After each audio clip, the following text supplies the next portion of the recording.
Huzur, is there any difference between the ibadat of worship of man and worship of angels? Between the ibadat of angel and ibadat of man? There is a great difference, of course.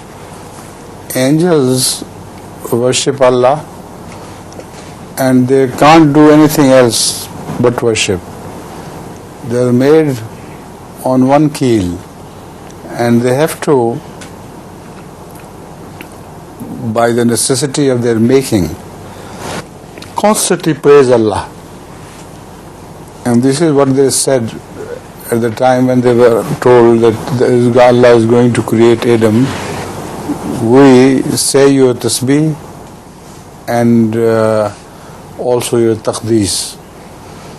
So angels can do nothing else.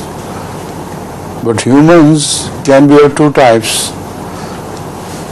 Those who raise Allah's name in glory and extol Him to the maximum, and those who forget Him completely, and God is no factor in their lives.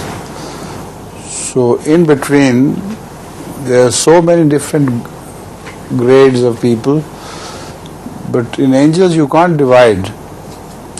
There's some angels are more mindful of Allah, some are less mindful of Allah. They are made just to worship.